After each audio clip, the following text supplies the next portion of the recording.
So let me get started. My name is Bob DeGore. I'm with the Chesapeake Forum.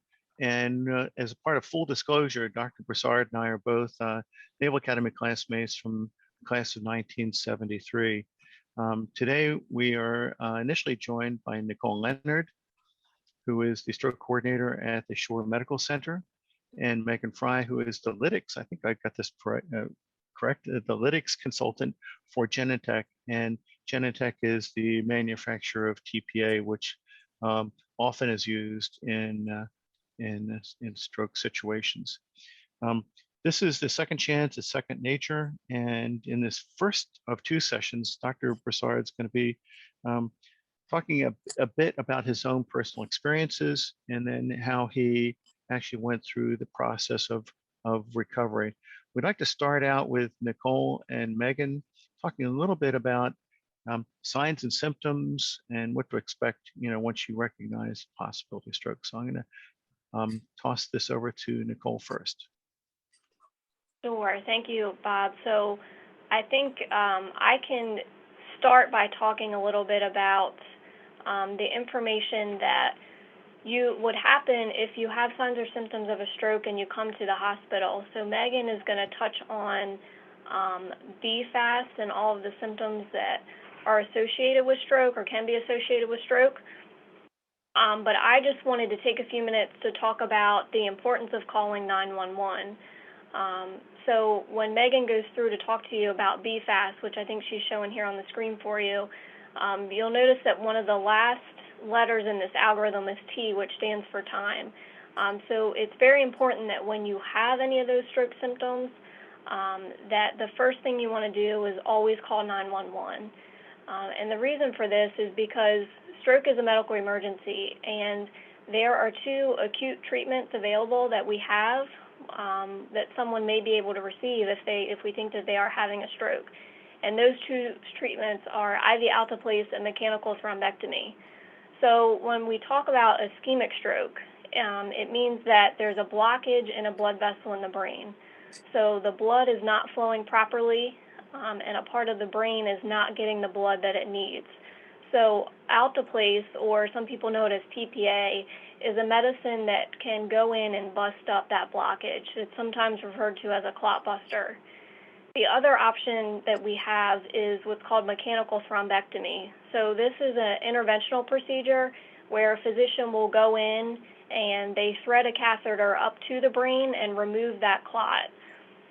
So both of these treatments are really very time sensitive and can only be performed within a designated time window. So it's really extremely important to call 911 and not to delay. If you're having any of those symptoms and maybe wait for them to improve, you always want to call 911 first. So when 911 gets called with someone who's having stroke symptoms, the EMS providers have protocols in place where they're going to take that patient to a designated stroke center. And when they're on the way to that hospital, they're going to alert them ahead of time. So that hospital that's going to be a designated stroke center, such as our Easton Hospital, is also going to have processes, protocols in place to rapidly assess and treat the patient when they arrive. So, for example, at Easton, when a stroke alert patient arrives, a physician is going to immediately assess them as soon as they come in, and then they are going to go right on that stretcher to get the necessary imaging that they need, which would include a CAT scan. And then our ED team is also going to be working together very quickly with the University of Maryland neurology team, and they're going to determine the best plan and the best treatment for the patient. So there's a lot of things that happen in a very short amount of time, and calling 911 just expedites all of that and ensures that you're going to be getting all those treatments as quickly as you can. So if there's one thing you can take away with me, just please remember, if you ever have any of those signs or symptoms of stroke, which Megan's going to talk about, always call 911 first. Perfect. So just thank you so much for sharing that. And I think what's key before we call 911 is recognizing the signs and symptoms of stroke. So, this is a nice visual of a man's face here, and he looks totally normal, right? We don't know that he's suffering or he's not communicating what's going on. So how do you know you would react when you're having signs and symptoms of stroke? And what's really, really difficult about patients who suffer from a stroke, the vast majority, almost 80% of people who have a stroke don't get to the hospital in time. So you have really a small percentage that actually get to the hospital in time. And everyone else is either arriving, way outside the window for treatment, or they're arriving days later. And at this point, there's nothing the hospital can do for these patients. So it's really, really important that our community understands the signs and symptoms of a stroke. So again, we want to react, right? We want to take immediate action. And they're very subtle and sudden symptoms. So again, calling 911, time is of the essence. Patients actually lose 2 million neurons per minute when they're having a stroke. And statistics out there also 3.6 years the brain ages every hour a patient's having a stroke. So the brain is physically dying when a patient's having a stroke. So what's important about that is, again, time getting to the hospital. So hopefully they can receive some sort of treatment if they are eligible to break up this clot that's causing the stroke. So BFAST, signs and symptoms of stroke, they've added 2 letters to FAST. So if the community kind of remembers FAST, they've added 2 other letters. So now we have balance, and balance could be the patient's feeling just dizzy.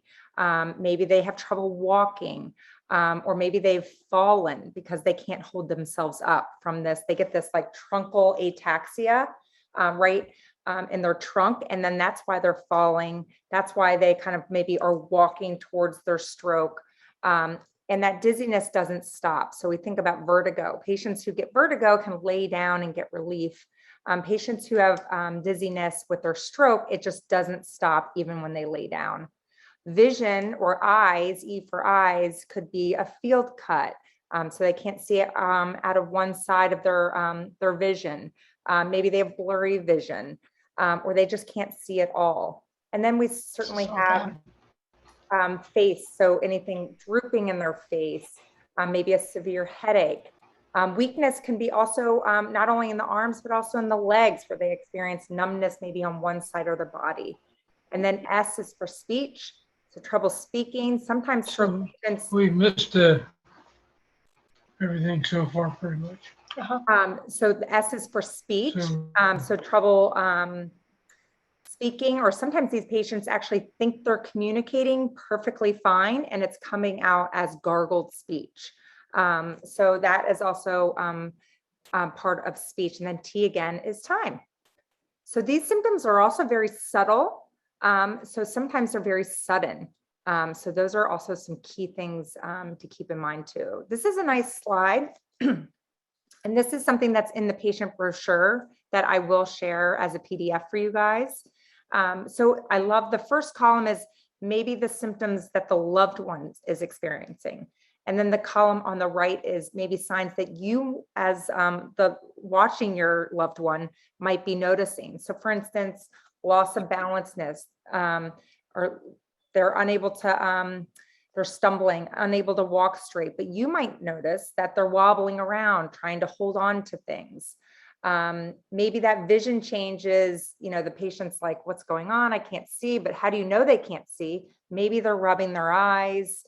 Maybe they're telling you they're unable to read. I mean, for instance, my daughter just had her first migraine this weekend. She told me, Mom, I can't see. I need to go to the eye doctor.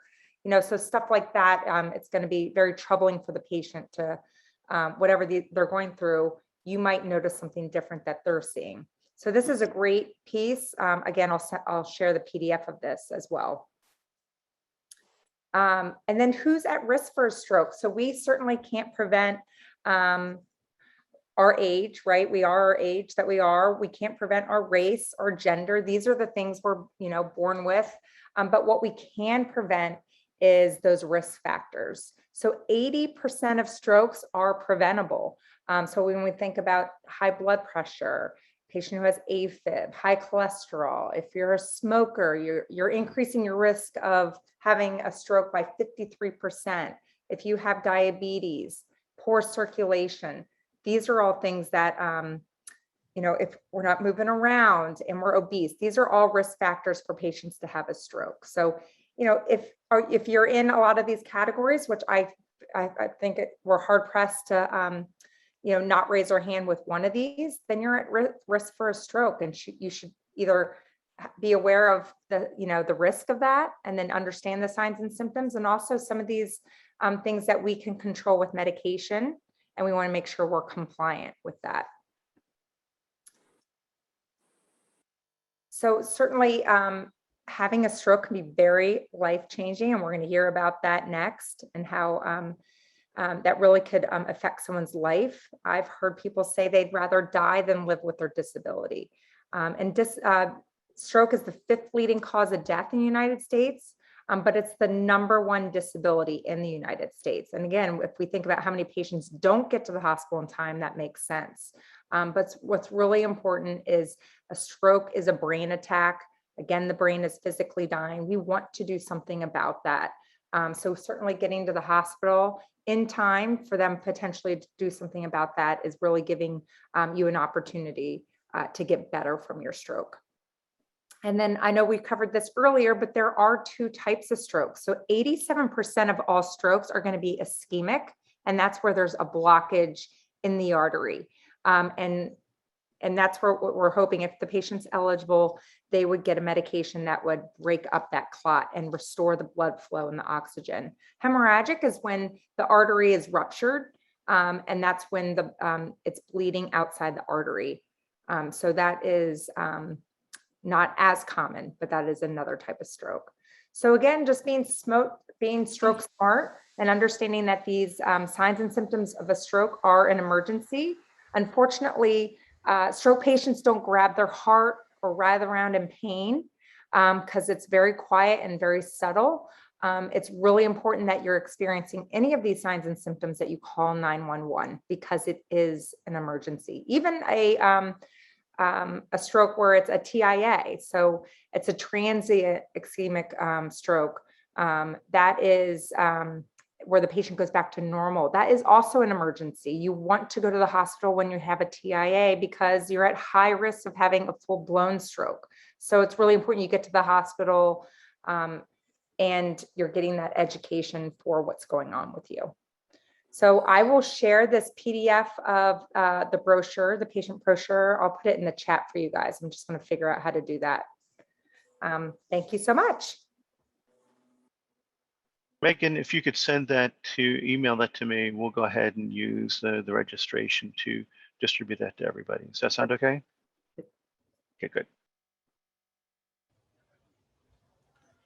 Well, without further ado, I'd like to reintroduce Dr. Thomas Broussard, who's going to talk about his own experience with stroke and the challenges that he overcame to really restore his ability to communicate.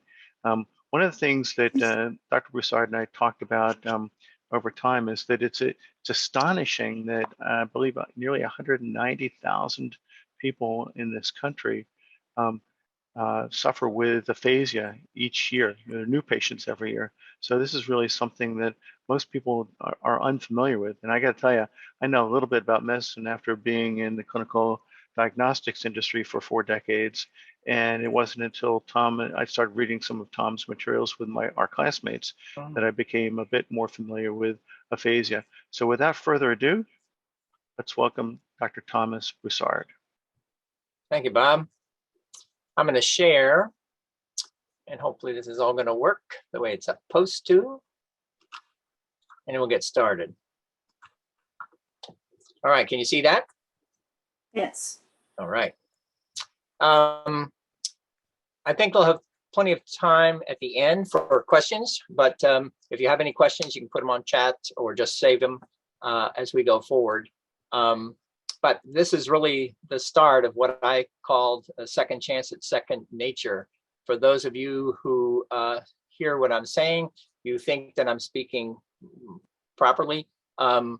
you'll probably get to see, some of my friends are here too, they can tell when you have stroke and aphasia, there are any number of smaller symptoms as you get better, but there's still symptoms that have to do with the stroke and aphasia, as opposed to me just plain getting old. So that's what we're going to talk about today going forward. I really do appreciate being here with you today.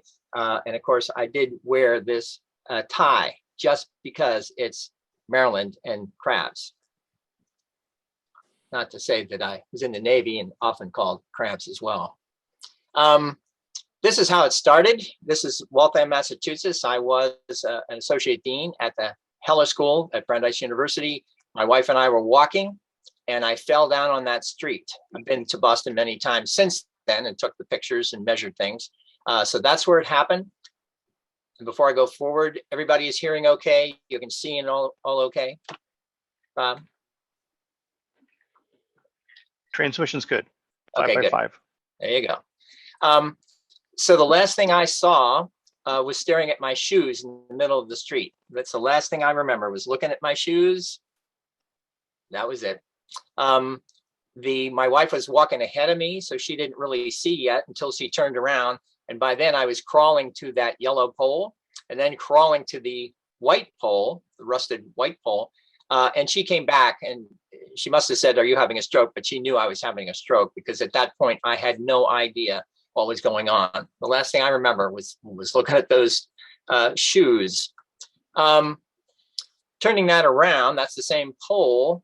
My wife dragged me from that pole to the CVS and to the pharmacy in the back.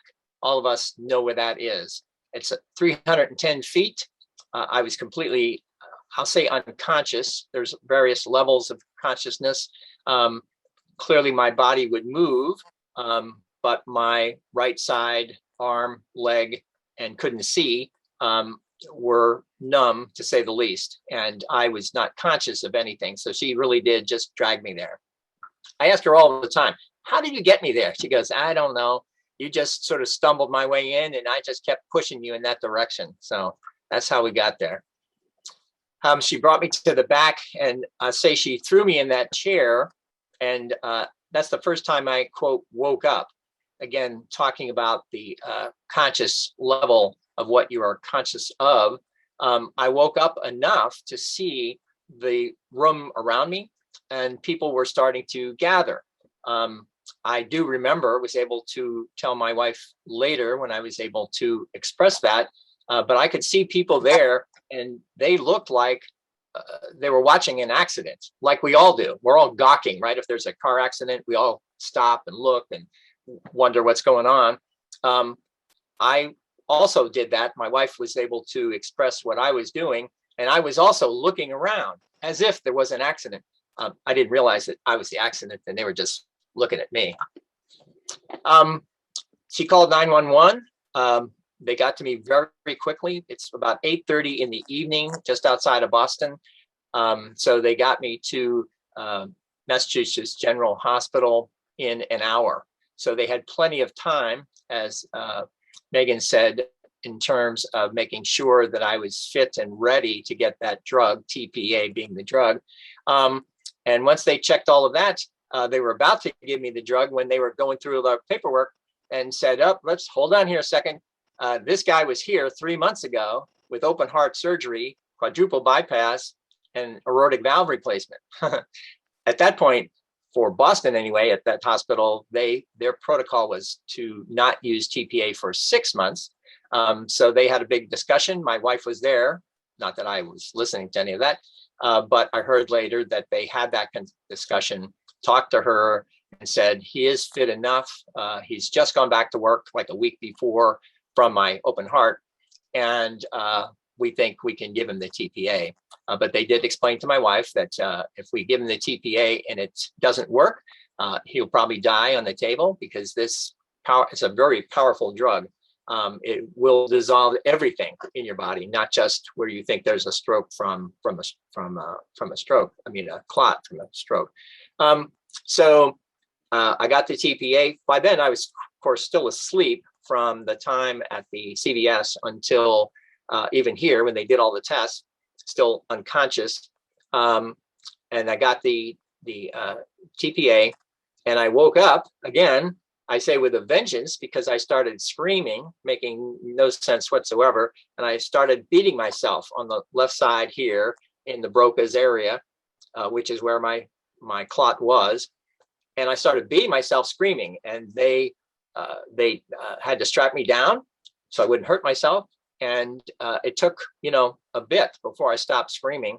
And from my perspective on the inside, even though I couldn't express that to anybody else, but with all the noise I was making, what I was really telling them was there was so much noise on the inside. To me, it felt like popcorn popping, not unlike Drano, when you have to clean out a clogged pipe. So the same thing was happening on the inside, and that's the way it felt to me. So I've had doctors in the audience before, and often they're there and they think it's funny because they said, yeah, you're usually unconscious, so you wouldn't even know that this was going on. So they've never actually seen anybody who could actually wake up from a TPA and screaming, and later being able to express that that's what I thought it was coming from.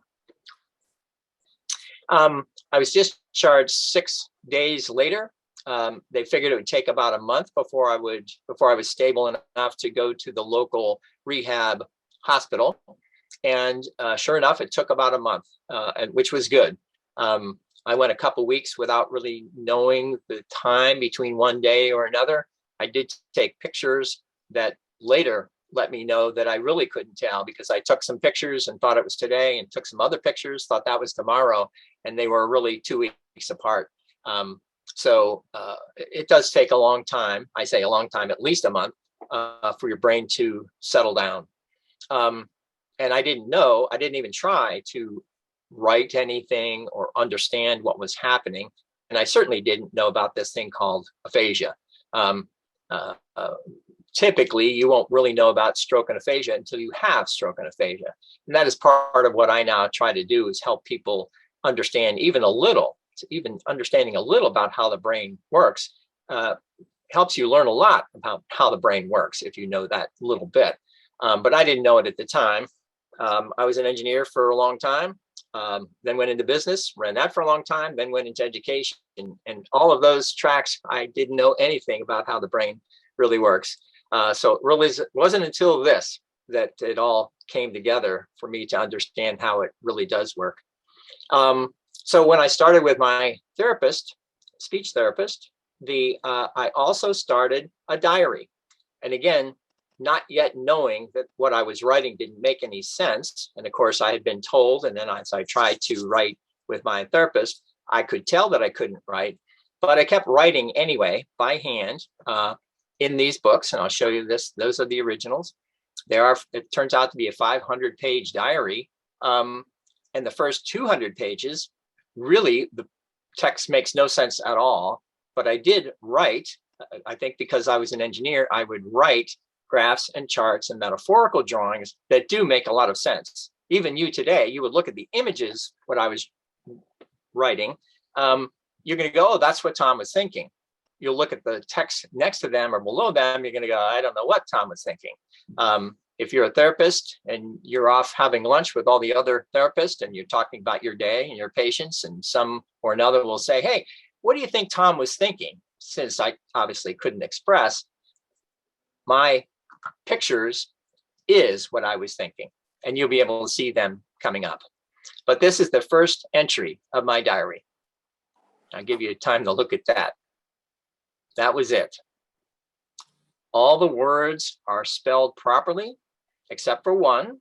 Believe it or not, of course, I lined it out and fixed it. I wanted to say calendar, and I, somewhere on the inside of it, could tell that I'd misspelled it, but I wasn't conscious of that. I just lined it and wrote it in properly.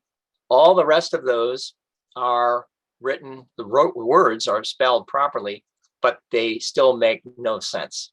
And even to this day, I really don't understand, other than the fact that that was my first day. And I was probably trying to figure out how long will I get better in the future. And because you can see, I was using months and days and wondering how this would all work. But again, the words make no sense whatsoever. But it was the beginning of the beginning, especially because when we get to talk about plasticity later in the presentation, you begin to understand that what I was doing, which is the act of writing, is highly therapeutic. That's where it turns out to be an interesting thing. The fact that I was writing badly is just as good as writing well. It is the act itself. It is the activity that takes you from thought, getting to your hand, writing it, and to the degree it was writing badly or poorly or not at all, it is the activity themselves that induces plasticity, which is that capacity that we all have to create new brain matter. We'll get to see that too going forward. These are some of the pictures, and actually I have a couple slides coming up later, so you'll be able to see a couple of them in more detail. But this is what I was writing, especially during the first 200 pages, but with words that didn't make any sense. But again, on the inside, again, I'll say as an engineer, but especially as an engineer and a shipbuilder, we always thought about building ships, but we always would get on the floor and think about the steel, you know, because it really starts with steel, and then you start making the pieces and parts that become sub-assemblies and then to assemblies, and then we make a ship out of it. But that's a lot of thinking that goes into building a ship. And I thought about all of this all the time after my stroke, thinking, what is it that my brain was built of? Almost like a ship. It got damaged somehow, and how will I repair it? And all the time, metaphorically, I was thinking about building a ship, repairing a ship, driving that ship, again, metaphorically using the activities that would still be of building something, repairing something. And I think, again, highly therapeutic to go through this process. And to the degree that I've used the word metaphorically a couple times, since most of our language is metaphorically written, the next class we'll be talking a lot about how the brain actually works, including using metaphorical understanding of how we understand words we otherwise wouldn't know. You'll get to hear that in class 2. But see, these are some of the pictures. And again, since I couldn't say what I wanted to say, looking at that, although I did add, this is a title that I put on there later after I was able, you'd be able to look at that and say, oh, this guy, clearly, he heard about this thing called aphasia, and clearly it was just blowed up. It was just going away for whatever reason. And that is me on the inside saying, I don't know what's really going on, but this thing called aphasia means I've lost my language. I was a dean, right? So all of a sudden I couldn't communicate on the inside, beginning to appreciate that, and then thinking, how can I even express this? Never mind save what I was thinking, but saving that gives you an idea of what I was thinking at the time. Another one, what I call the aphasia mountain, because obviously from the beginning, I became very, attracted to understanding this word called aphasia, since it's a new word that I've never seen before. Since my first stroke was almost 10 years ago, almost to the day, my 10th anniversary is this coming Sunday. And I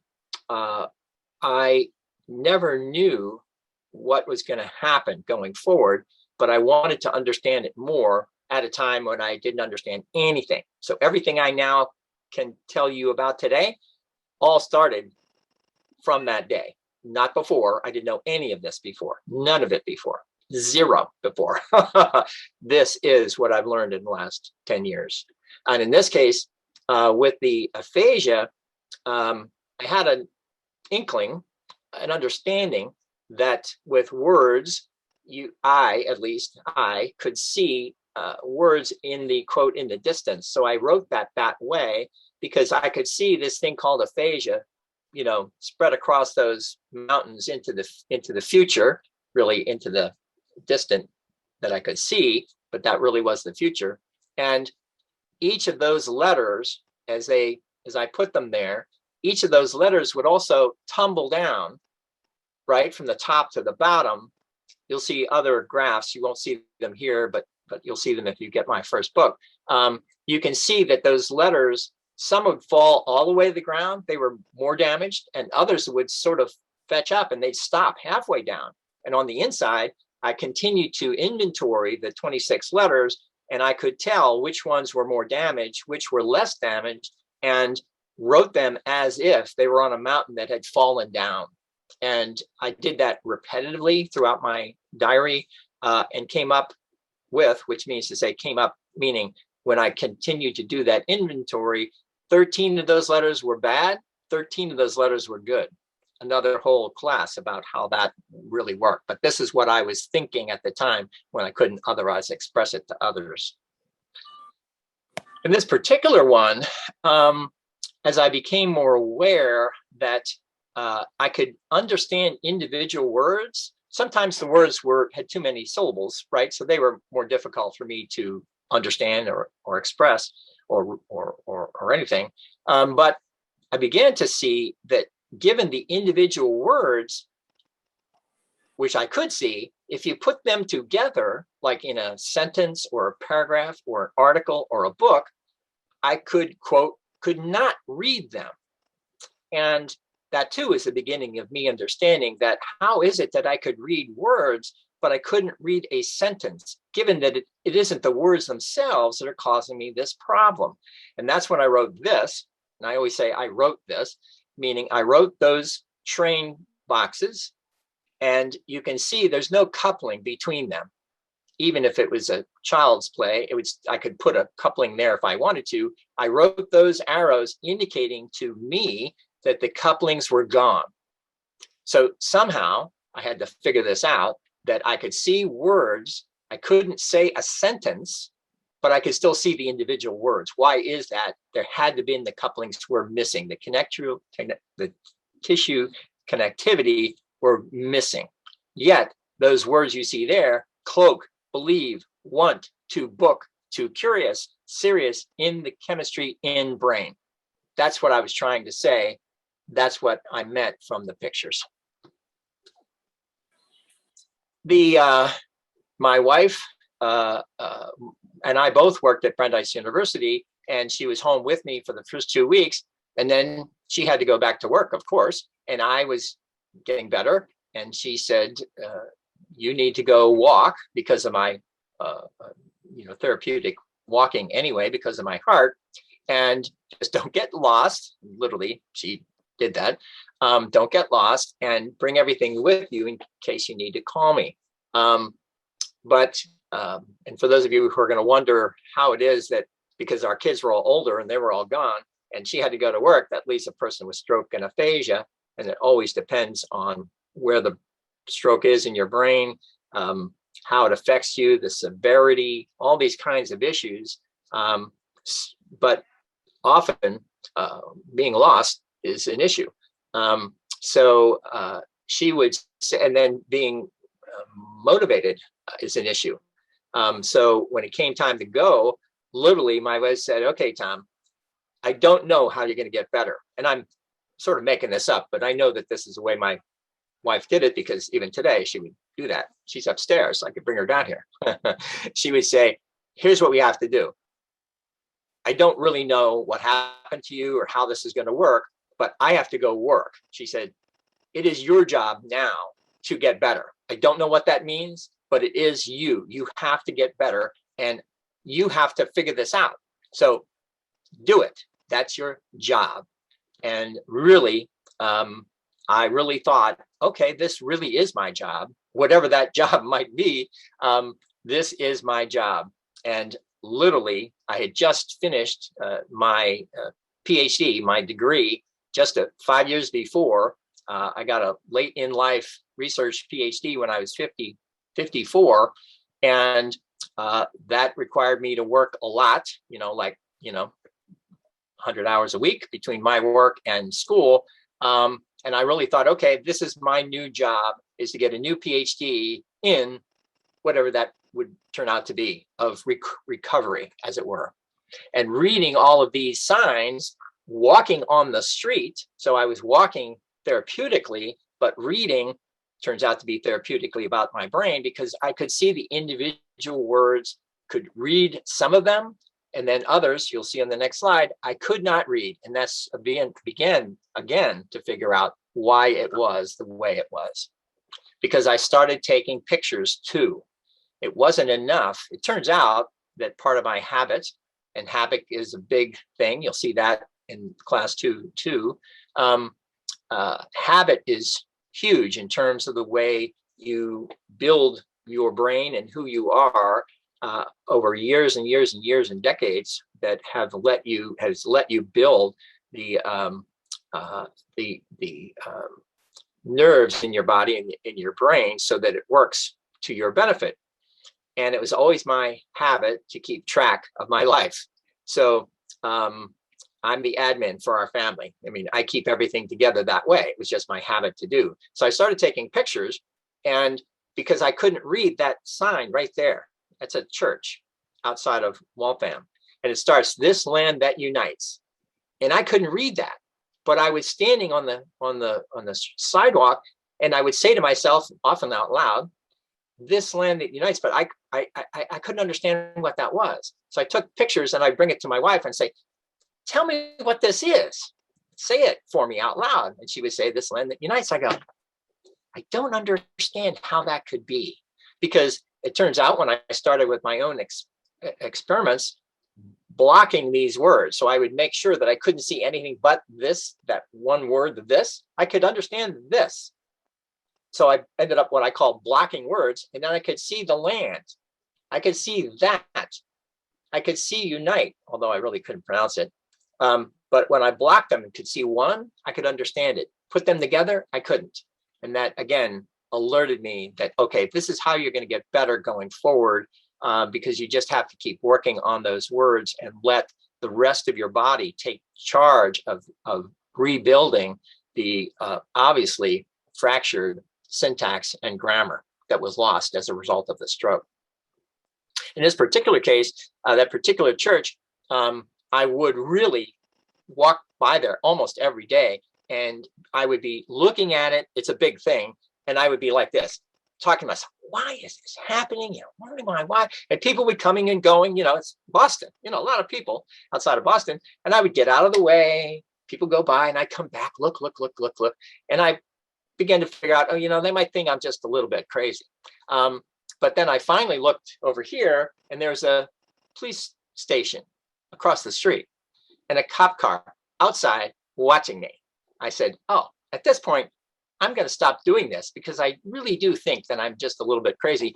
And you know how it is. There's church on one place, police on that side. You know, there's a bar on the other side. It's just the way things work, right? You go to one to go to the other to go to the other. So I started just taking those pictures, and I would just whisper as I went by. And I stopped standing there as people were thinking I was gone. I mentioned I was taking pictures. I mentioned that I was recording myself with my diary. I also started recording myself with my phone, like everybody has. Of course, now what I do is I do encourage speech therapy to do what I'm suggesting people do, saving the evidence of their activities, and recording yourself this way, as I did, 202 recordings over 2 years. And I would always listen to it. Sometimes I would try to read a book and then play that back for me to hear. And all that time, I thought it looked just fine. I really did. It's like my diary. It wasn't until 11 months when I had another click in my head and realized for the first time that looking at my first entry that you see there, I looked at it for the first time and I said, who wrote that?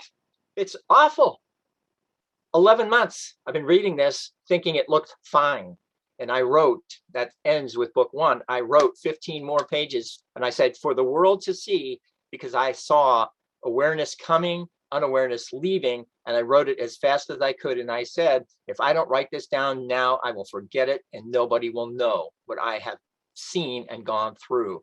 Again, saving all this evidence was huge in terms of allowing me to be who I am today after the stroke, so that I can better explain it for others going forward. But in this case, that was the beginning of understanding it through listening as well. And hopefully this is going to work. Yes, it should work. So you'll get to hear my voice talking about it. You see the date there. In such a way that the combination of both necessarily produce a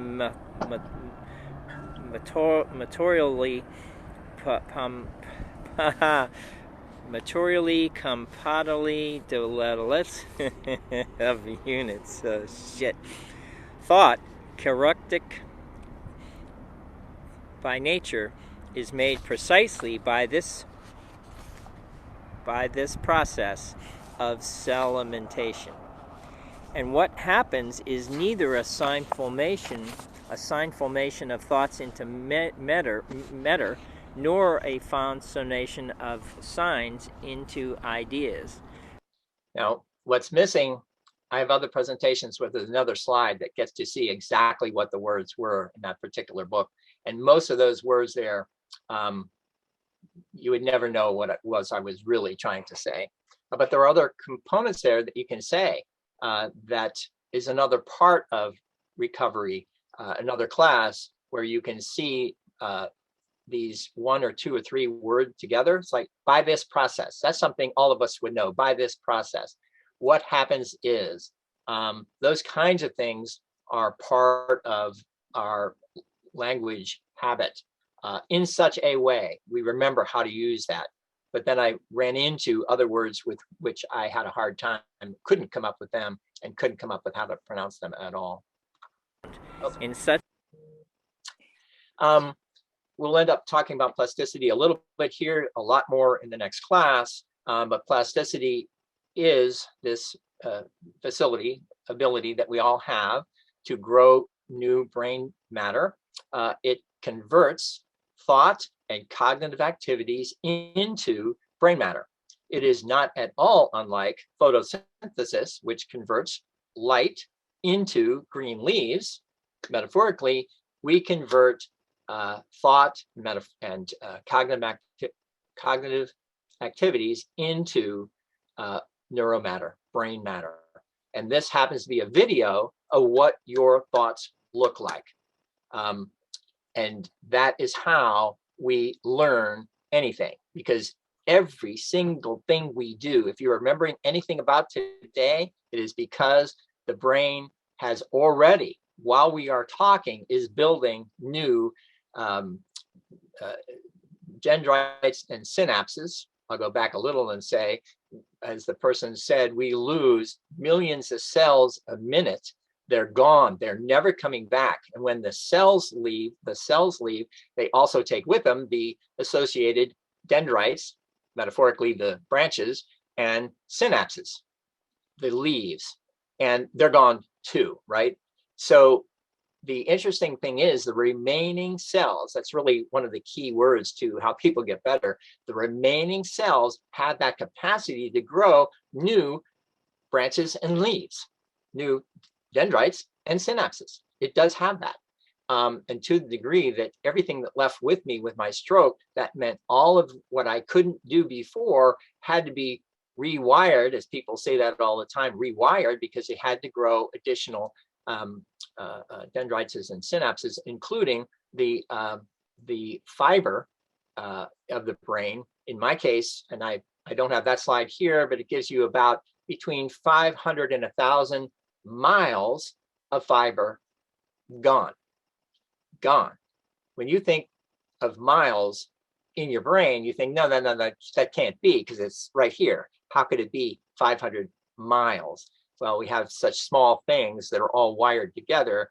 Yes, 500 to 1,000 miles that I lost, I got them back. This is how we do this. Thought and cognitive activities. You have to do those things. And this is what it sounds like. And this is what it looks like.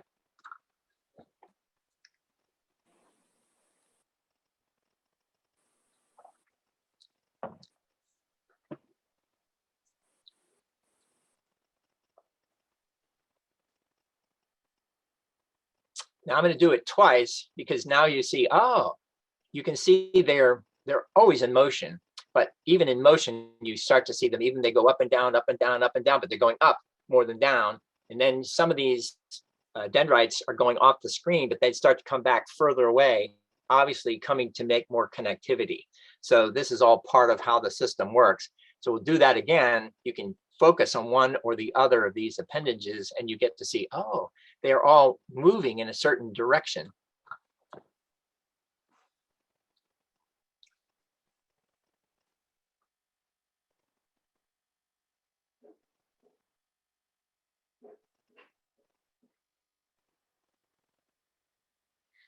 And they're all trying to connect. It turns out that what's really lost when we lose our cells, dendrites, and synapses is the connectivity that is lost. And it's the creation of the raw materials, which is more dendrites and synapses, but then the connectivity has to be readapted so that they become reconnected with the new, quote, the new portions that can then take on the activity that it used to do before. Sorry. All right, goodbye. There we go.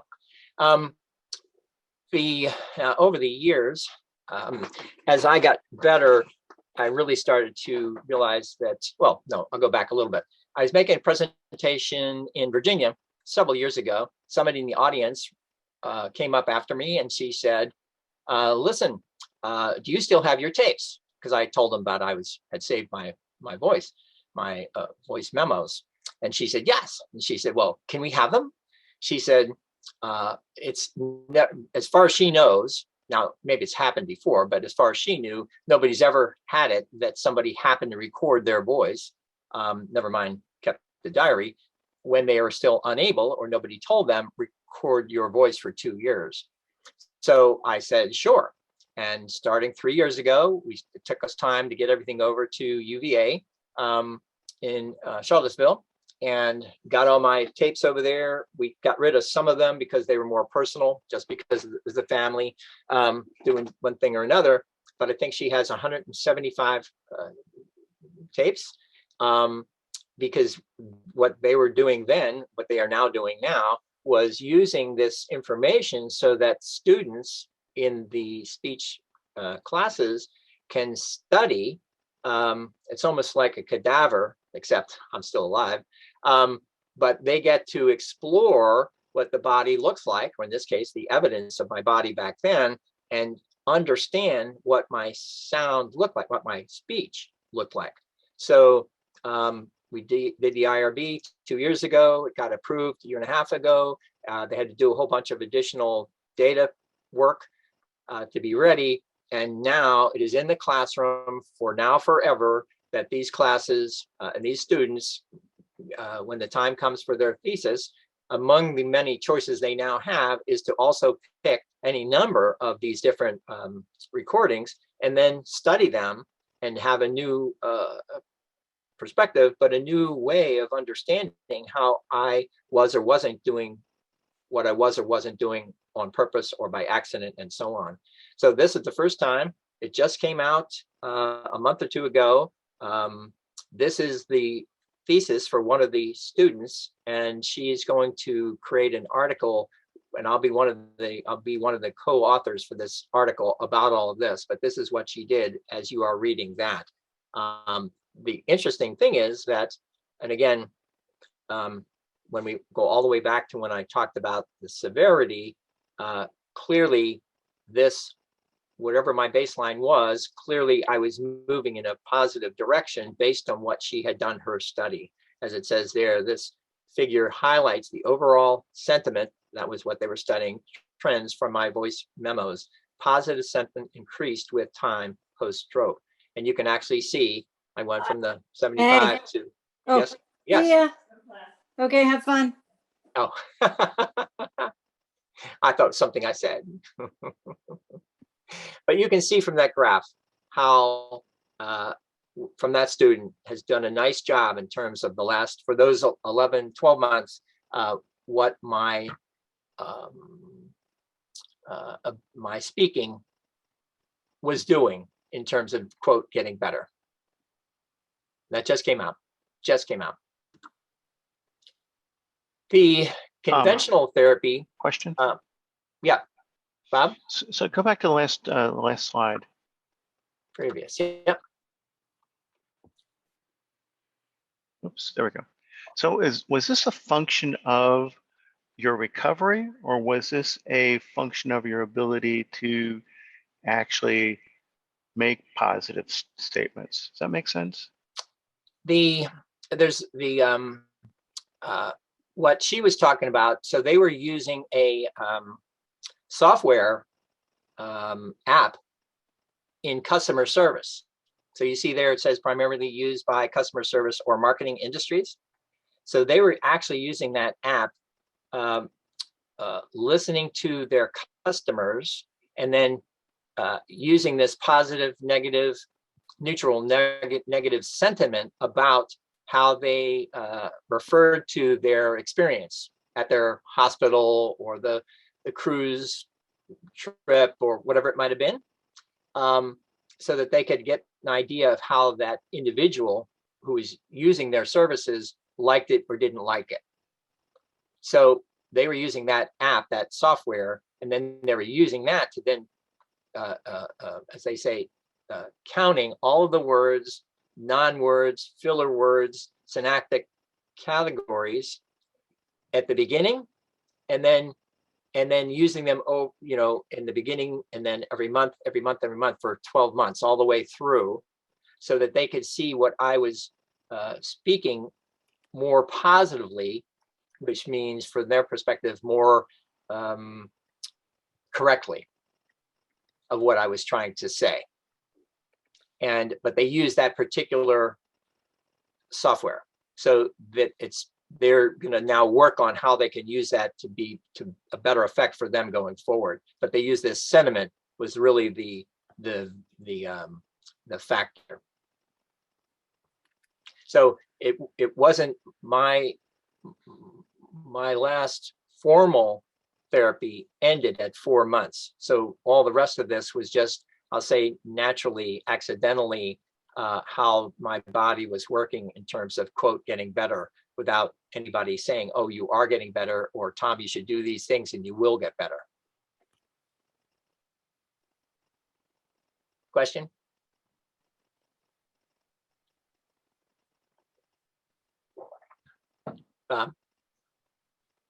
Thank you for your explanation. Appreciate it.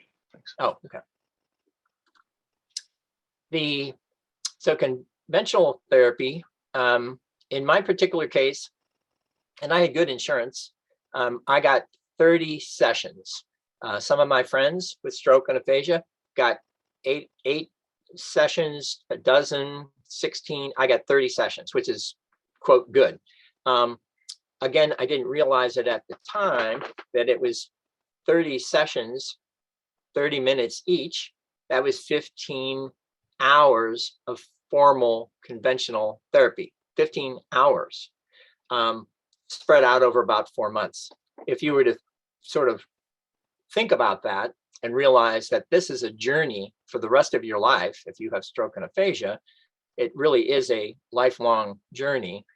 The 15 hours in therapy is really just the start of thousands and thousands, tens of thousands of hours going forward. So what I urge now is to build a structure, that's what all these arrows are, that are typically the structure that I've just explained to you, without knowing that what I was doing was building a structure, a therapeutic structure that would continue beyond my conventional therapy. Again, as I explain it now, it's because I've learned it now, as opposed to what was happening then based on my habit. I was doing these things without knowing that what I was doing was building that structure. And what that means is that the activity themselves, when I talk about plasticity, the full word is experience-dependent neuroplasticity.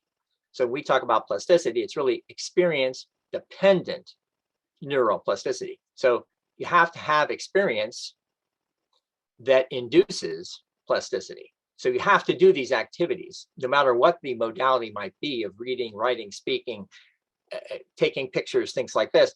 Everything then contributes to the activities, the experience on the inside of the brain, and using that to grow new neuromatter, brain matter.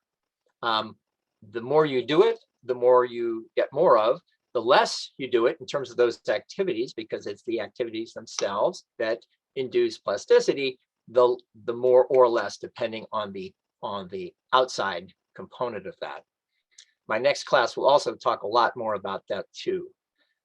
Socialization is huge. That's why we encourage people to get into social groups, stroke and aphasia groups. Many of us do it. People here on the audience all do it and do more of it.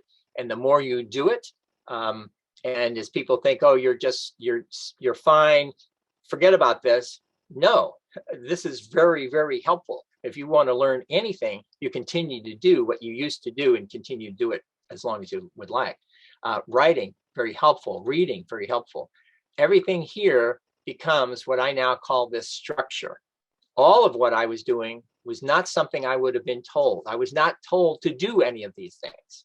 That too is important, and that's important why I urge therapists to do this too, because if you don't build this structure, and on the last day with your session, you leave going,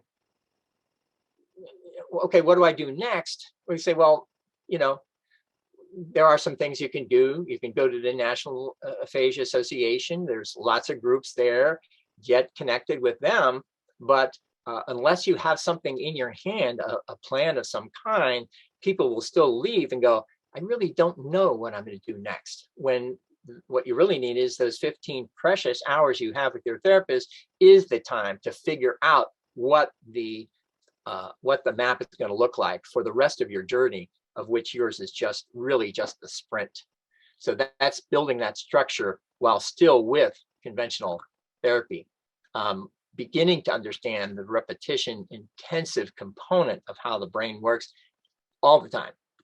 That's the way it works, and the interaction between all of those. So that at the end of your time with conventional therapy, in my case, 30 sessions, when it ends, the structure is there. It is ready. It is ready to go. And if you don't have that, you will not have what you now need, and you don't know how to do it again. And this is when the lifelong enrichment therapy starts, based on now who you are, because you really are the in charge of making this happen. As the therapist will tell you, and they'll tell you that from the very beginning, there's these 5 rules of aphasia recovery. Number 1 is motivation. It's that silver bullet that can't be found. Motivation is huge, and whether it's aphasia or doing any number of things in your life to move you from one place to another. If you want to run the marathon, you want to climb to the mountain, you want to swim, you want to do all these things, it requires motivation. And this is what makes it so difficult, because part of some of the symptoms of people with stroke and aphasia might appear to be not as motivated as they are or need to be motivated enough to take all those steps that I just described about the structure that will help them go forward. So that is a big issue, and that's one of the reasons why they wrote it this way, those 5 rules. Number 2 is practice. The regular, persistent practice on a day-to-day basis for as long as it takes. As long as it takes means for the rest of your life. To the degree that you might think, again, that I am doing well, behind, like an iceberg, there's an awful lot of work that goes underneath to make me do what we are now doing with you. So I do have to practice all the time of reading, writing, and speaking to be able to stay on top and get better going forward. Number 3, practice. 4, practice. 5, practice.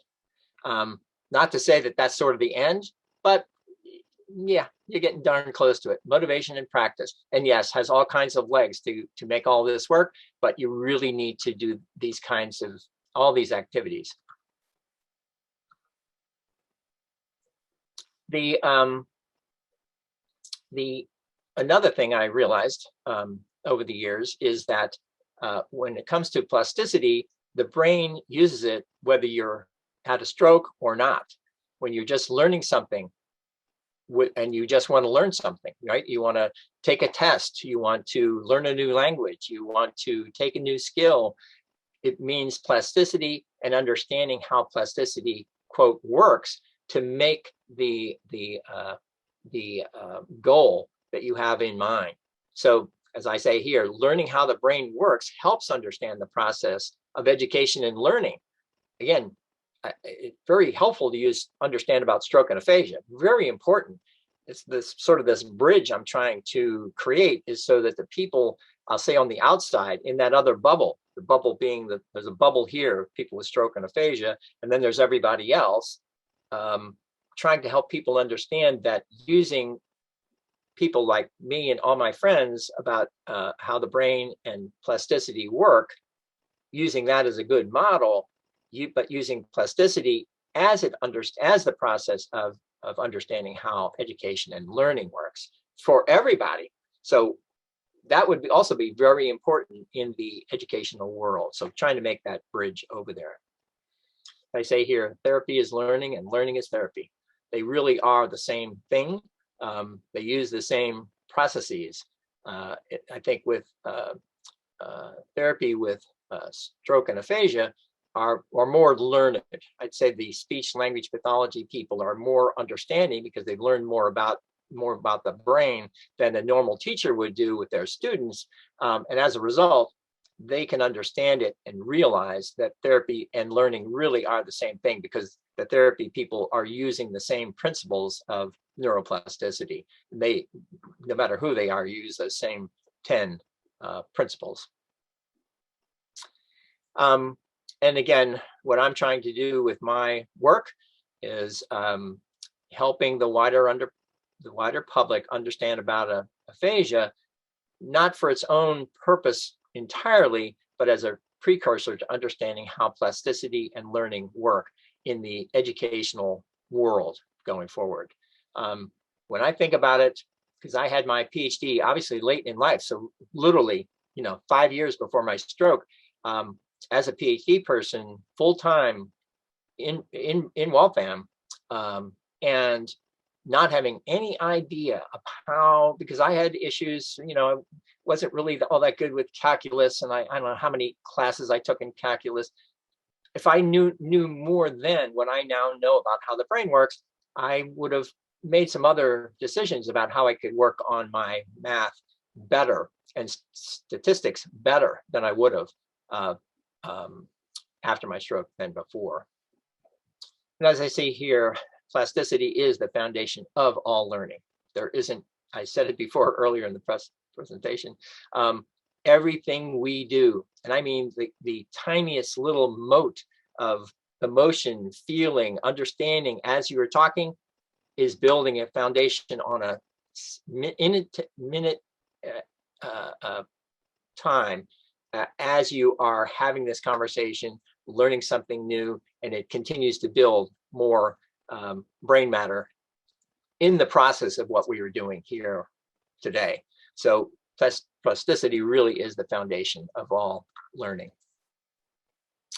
I started this company now 6 years ago. It's hard to imagine. It took me 4 years to be able to have a decent conversation. When I first made my first presentation and I asked a friend of mine to let me test it and see how I would do, I cried and cursed and left. And it was awful. And it took me another year to figure out how to make this work, because emotion, which we didn't talk much about at all, has a huge hold on who we are.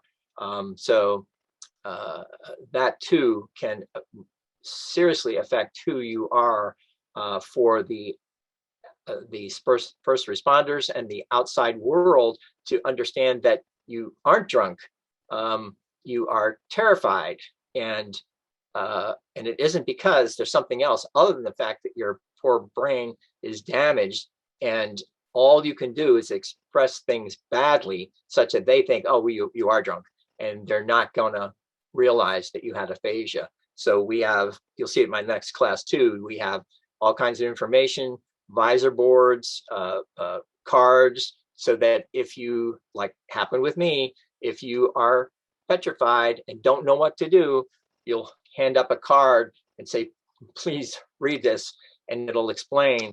And typically people take you aside and help you out in the whether it's your waiter at a restaurant or a police person who's pulled you over for speeding or a broken brake light, and you're at that point unable to express, you can hand them that. So we'll talk about that in the next class as well. But yes, it takes a long time to get better and a long time after that to continue to get better going forward. Questions as we go forward? And I'll unshare. You saw the information there. Look at my website and my books, and I will unshare. All right, questions? Yes, Bob. Yes.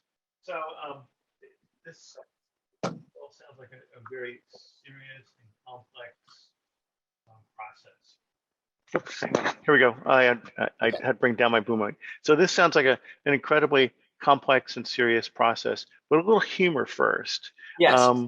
So, because I think this is part of the recovery too, is having some fun with all of this. So it sounds like you could probably use this learning and therapy process to help some of the humanities majors at our alma mater deal with double E. Yeah. Yeah. So for those of us that aren't Naval Academy grads, it seems like electrical engineering is the one course that a lot of midshipmen who were majoring in the humanities seem to struggle with. But I do have a serious question. So you're talking about practices and learning as part of the therapy. Are there other components too? You mentioned exercise, but what about diet and drugs? Are there pharmaceuticals that go along with this effort, this personal effort that you've got to go through? Well, when it comes to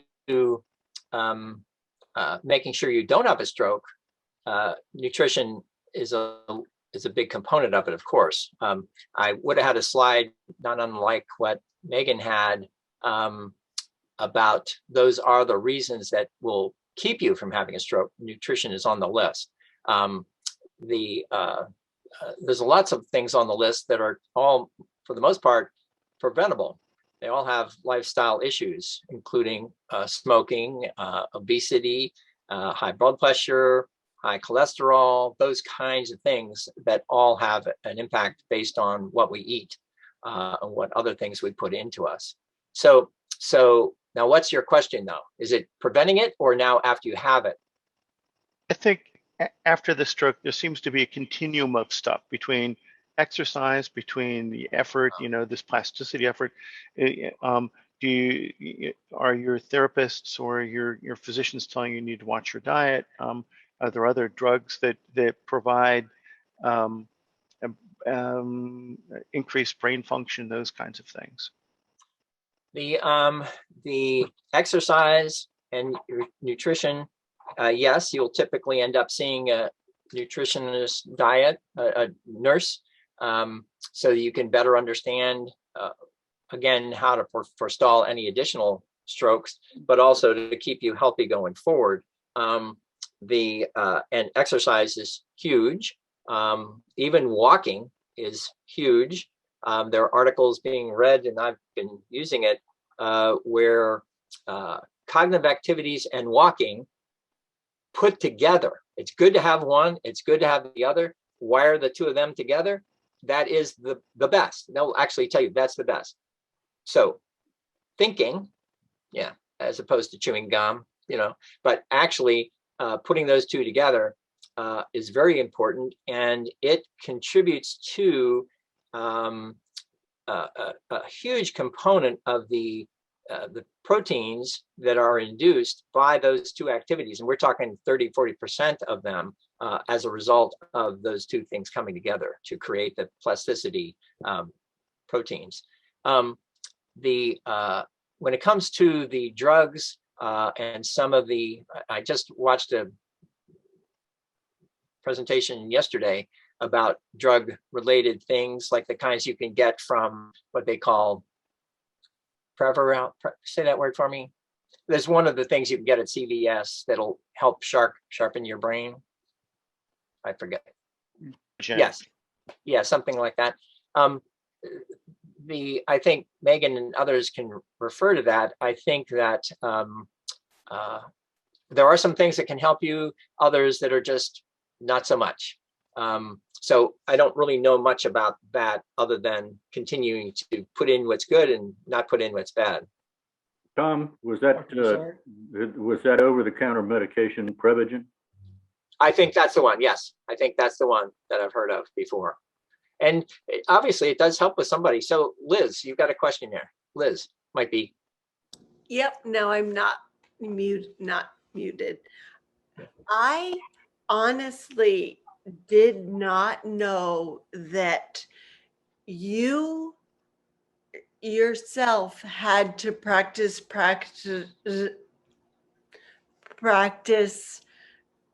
for every interview, I honestly thought you were not way better. Does that make sense? Sure. It is amazing. It's that we all have to practice every second of every day. Yeah. And so Liz is a stroke survivor. So I've known Liz for a long time. And in terms of practice, as a good example, and Liz, I'm saying this for your benefit, I am sure that the emotional component of quote, practicing is really just looking at as if you were in a room of the 20 of us together. You get a little nervous. Even here, we're here on the screen, but you can still get a little nervous because I'm not exactly sure what I'm about to say. And there's this thing called learned non-use. Oh, Kevin's here too. All right, Kevin. The learned non-use is a big component of aphasia recovery because I'll say unfortunately, all of this I say unfortunately, but there's several people here know exactly what I'm talking about. Because you don't want to say, you're too scared, you won't. So the more you do that, and nobody else is around you to encourage you, understanding that there'll be an emotional component, they'll still encourage you. If they don't do that, then you'll do less and less and less, and you won't. And called learned non-use. And that takes a lot of effort to get over that, to go forward, including in crowds, including letting people say what you want to say, knowing that it might not sound as good as you would like, but still having the patience of everybody in the audience to appreciate that, yes, we have this brain disorder, and we are worried, but now more patient with our friends, calling you all my friends, so that I'm not so worried that I'm gonna make a mistake and you won't, bad type of thing. So Tom, yes, Lynn. It sounds like when you talked about the importance of walking around and reading, it's the importance of walking around and reading it out loud to yourself then, not just reading it. Well, when you read, that's one modality. Reading it out loud is a different modality. You'll see, again, a lot of these things I'll continue to point at the class that's coming up. There's Lynn. Yes, when it comes to the monolithic, when I'm talking about reading, writing, and speaking. So that's the three things, right? Well, beneath each of these, there are other modalities that are nested, what we call nested. So if you're reading, great. If you're reading out loud, great. If you're reading out loud from a book, great. They're nested sub modalities that all are, quote, practice that provide feedback, neurological feedback from different directions. Dr. Broussard, I have a question, if I might. Yeah, where's that? Where's that? And I'm just Tom, so call me Tom. John, Yes. John Go Miller ahead. here. Thank you. Oh, My John. question is a naive one, but in talking about the plasticity of the brain, it occurs to me why Alzheimer's is cannot be treated with the kinds of exercises that you have referred to. In other words, in the early stages, could there be someone who does have Alzheimer's or has been diagnosed in the early stages? Is there anything that can be done? I don't mean drugs, but anything that can be done by the patient to reclaim something, or is it totally different? And it's cell loss that you can't ever redeem as you can, I guess, as you've just been explaining, after a stroke, is my query. Yeah, that's a good question. And there's a couple different ways to address that. One is, yes, it's completely different. In terms of this disorder of aphasia is completely different than Alzheimer's or dementia, with a completely different underlying substrate. When it comes to a person with aphasia, they have the full functioning ability to grow, to learn. And the only food needed is the activities themselves, right? Because it's just the remaining cells, they're perfectly healthy, the remaining cells. The others are gone. They didn't have a disease, they just chopped them off.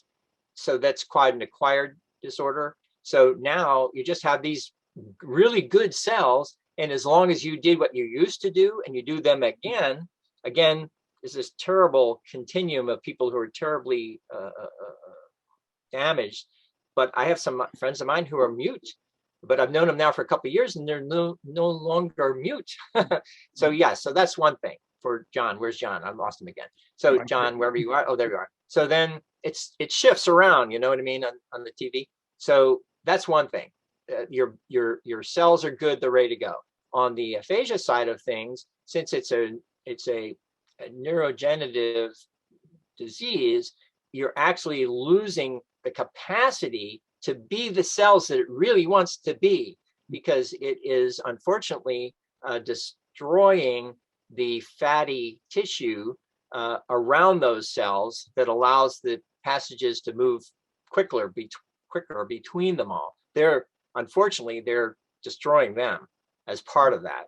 So there's nothing. Now, having said all of that, right, on the margin, because now there are other issues that are not related to the disease, whether it's a disorder acquired or disease from a disease, there are other factors of health, emotional health, motivation, so that on the margin, at least, if you choose to do all of those things as much as you can, then at least you're forestalling any of the additional cells who might still be, quote, better, as some are getting destroyed. Those who are still not yet falling are not hurting yet enough, then you continue to work hard on that. So I'm saying on the margin, because it still helps with the emotional component of how it all, quote, feels before you go over that final abyss. It's tough. It's tough. And at least for you to see, it has nothing to do with what you asked, but I'm gonna still go a little bit. I actually, when I got better, I had an idea, an impression that I could actually see the damage. I have set it down there below, and I climbed back up so I could express it to other people. So I think emotionally, metaphorically, we fall down, we climb up. Neurologically, we think that way. And I'm sure that everybody on the brain is thinking, oh, we fell down, now you try to climb up. And I thought I could see that. And the more you can realize that you are making steps to climb, when you use those verbs, they induce more activity in the brain, as much as you just speak of those active activities themselves. So Tom, Jennifer has a question for you. Jennifer, yes. Hi, Hi, Jennifer. Tom. Did you get your PhD after the stroke? Oh, no, before. Oh, okay. And in what? In social policy and Oh. working, believe it or not, working with people with disabilities. You are prepared. God has Yeah. a funny way of preparing you for what's coming up. Yeah. But I also want to ask you, did your learning style change before the stroke and after the stroke? And how did you know that, or how did you overcome that? And I must have missed the one verb. So what was the beginning? What's the question again? The nugget question there? Yeah. Did your learning style change before the stroke and after the stroke? Learning style. Okay. Yeah. Learning style. Well, the learning style, of course, has an awful lot to do with your communication style. And at the beginning, I was using the telegraphical speaking. So at the beginning, all of us, Liz, you, Kevin, probably all had some at the beginning of using the telegraphical ability, because you really were missing all those additional words, just coming up with the, the nouns going forward with those telegraphs. But in terms of the learning style, I think that was embedded already in terms of my habit. Because people ask a lot about motivation. And I urge people, yourself included, to spend some additional time, if you haven't already done it.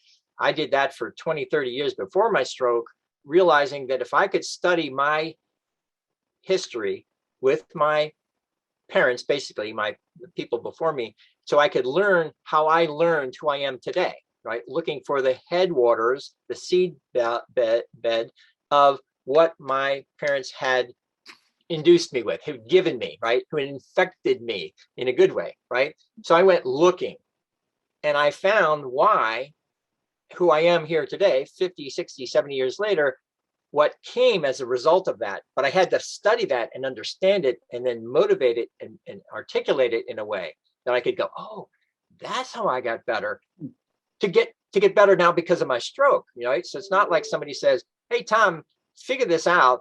You have to be motivated. So think about a tomorrow or yesterday of being motivated. Well, you really can't do that until you go all the way back to how you get motivated, a long, long time ago. How did you go to the Naval Academy? How do you get to do any number of things? There has to be a reason. Figure that out, and then bring that back to today and say, oh, I can't do these things. I'll think about it in a different way based on who I was before. Yeah. Is Dustin, are you there, Dustin? Was it frozen? Oh. John Miller here. Can you? Oh. Another question for you. Okay. The book that you've written and what you've been telling us today reminds me of a TED Talk, which I'm sure you've seen. The speaker was Jill Bolte Taylor, and it's called My Stroke of Insight. She seems to have been able to recall a whole series of steps, and I don't know whether her TED Talk was totally valid or whether there's been some discussion subsequent to it. But I'd be curious to know your familiarity with that talk. Without her work. Oh, sure. Most of us, I think, if we choose to understand more about who we are after our stroke and aphasia, we listen to her, we've watched her TED Talks, we've read her books. Jennifer, have you read her book or listened to her presentation? No. All right, well, there's one. Jennifer, you're gonna unmute. No, the first book I'm reading, I had trouble reading because of aphasia. The first book I'm reading is Denver Meyerson's Identity Theft. Oh, okay. And Yeah. Sure, sure. So, and Dustin, is he there? Right, Dustin, Yes. did you ever read about or listen to the one we were just talking about, the Stroke of Insight author? No, no. Okay. How are you doing? Good, good. I Where are have you? aphasia. Aphasia. Yeah, Thanks for joining. yeah. I have a stroke and aphasia. Yeah. And where are you zooming from? Home. Where? And in Harrisburg. oh, okay. Yeah. Pennsylvania. Mhm. Thanks for coming. Yeah. Thank you. Good Yeah. job. Oh God. God. Thanks for being there. Yeah. Oh, and there's So Kevin, do you have a question? Oh, Kevin. no, I just wanted to comment. I read My Stroke of Insight, and I've forgotten most of it because I've had to learn it again. So I'm going to learn it again. And the other book that you mentioned was, which title is it that?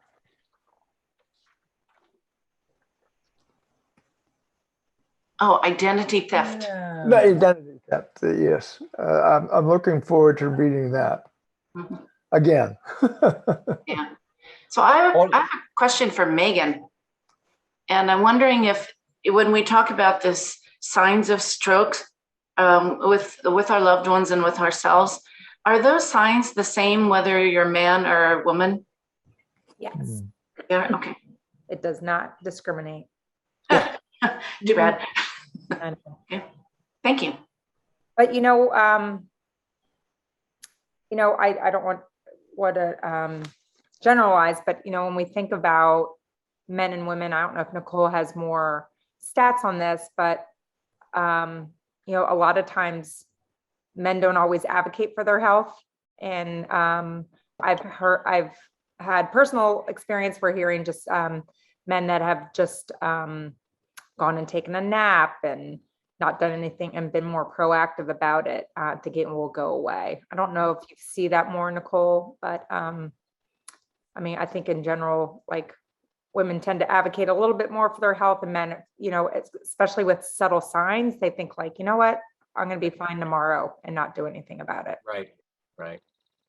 I think I can't really speak to maybe men versus women, but I would definitely say that when it comes to stroke symptoms, one of the things that we hear a lot from people in the hospital who come in with stroke is that, I got these symptoms and I thought maybe I'm just going to go lay down and take a nap and maybe it'll get better, or maybe I'll wait a few hours to see if these things go away. And we definitely want to advocate for not doing that, and especially with what Megan talked about with some of the signs and symptoms of stroke that you wouldn't necessarily expect to be stroke.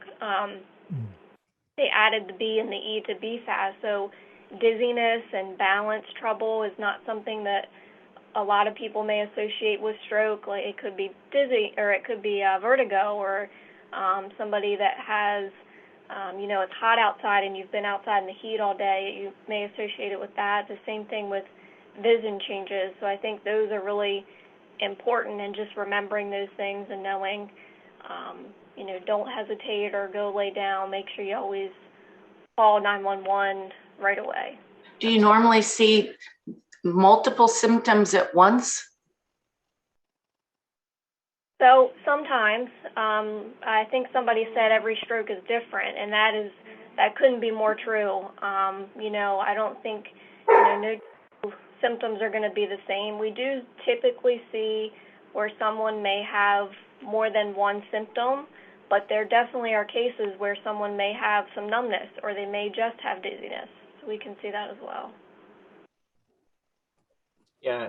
When I had my second and third stroke, there were TIAs, and I wasn't unconscious. So, but I knew I was in trouble and I was stumbling. My wife was a foot away, and I said one word before I couldn't say anything else. I said one word. I said trouble, and fell down into a chair and was still awake, but clearly dazed. And she said, "You having a stroke?" I And she called 911. And that would be an example of, I couldn't even tell that there was I couldn't do anything with the TIA, but being terribly dazed. So.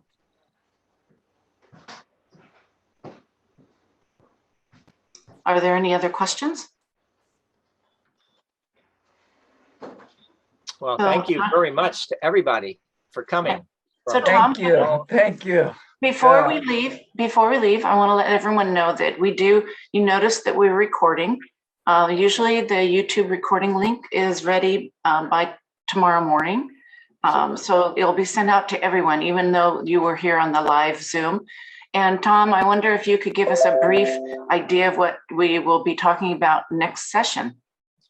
For the next session, as we were talking here today, many of what we were talking about have a metaphorical twist to how we consider how the brain works, since unless you're a scientist, it's very difficult to understand how the brain works. So, and there's some other good reasons, because a metaphor along with other things helps